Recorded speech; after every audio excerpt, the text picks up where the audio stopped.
The day is Monday, syempre magbibigay tayo ng ibon mga par. Syempre po for today's video natin to mga par. Ito par, syempre Monday ngayon magbibigay tayo ng bawang para sa mga jet fighter natin.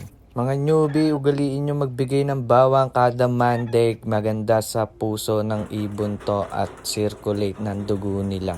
At malakas din makapagtanggal ng bakterya ang bawang mga par. Sa mga newbie, huwag na kayong bumili ng napakamahal. Eto bawang napaka-legit. Halos lahat ginagamit. Eto par, bago tayo magbigay ng bawang sa kanila, paliparin muna natin. Eto par, napaka-solid pa rin din ang lumipat kahit nagkaasawahan na sila. Yung mga YB kong South, sinabay ko na. Hindi naman sasama sa biyahe yan tingin ko. Kung gusto mong ganyan maging lipad ng ibon mo par, manood ka lang lagi sa mga ilalabas kong video para makakuha ka ng idea sa paggagamot. Kesa naman bumili ka ng napakamamahal na gamot tapos hindi ka naman babalikan. Charot lang, baka mimaya manood ka sa habang nagte-training ako tapos hindi ako makapagpa-uwi, asarin mo rin ako. So, bababa muna ako par. Ayan, no, tignan mo naman yung lipad ng ibon. Nagpaparis na yan, ha.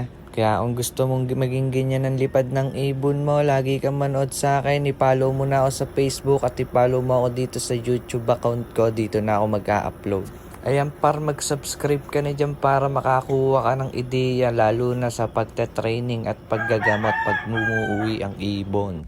Eto par, balik tayo kay bawang par, nakababad siya ng 30 minutes so wala pa yung mga flyer natin. Eto par, hindi to para sa ibon, para dito to sa doggy ko na si Basha. Oo nga pala par, baka may marerecommend kayo sa akin na nag-i-aircraft, paki-PM ako o i-comment nyo na lang dito sa video na to. Eto par, bibigyan natin ng bawang yung mga breeder natin. Ayan, nabigyan ko na pala. Talagang napaka-solid ng bawang par, tignan mo, napaka-healthy ng mga ibon ko. Tuesday may bibigay ako sa tubig ulit para makita mo par kung paano ako magkondisyon ng ibon. Ayan par, tignan mo naman yung YB ko, nakikipagsuntukan na sa tatay niya, makakain lang. Kung papasok ka sa karera par, dapat ganun yung ibon mo, makikipagpatayan sa pagkain. Dahil pag nasa truck na sila tapos sila maarte, nako magugutom sila doon.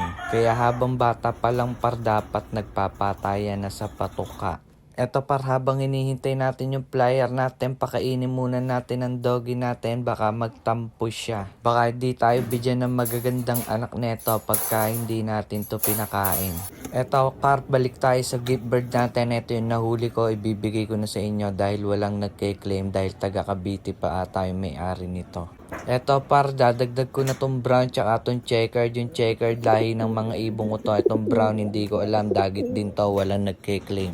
Eto par, dadagdag ko na rin tong hen natin na checkered sa gift bird. Dahil sa YouTube na ako magka-upload, subscribe nyo ako idol para makuha nyo tong ibon na pamimigay natin. Ilalagay ko yung link ng YouTube channel ko mga par, i-subscribe nyo na lang, kita-kita tayo doon. Ayun lang mga par, follow nyo lang ako tapos i-share nyo tong video na to, mag-comment kayo tapos i-subscribe YouTube channel ko para may chance kayong makakuha ng ibon galing sa akin. Ayun lang guys, kita-kita tayo sa susunod na video i-upload ko. Training na natin sa 15. Kita-kita na lang tayo next video. Bye bye.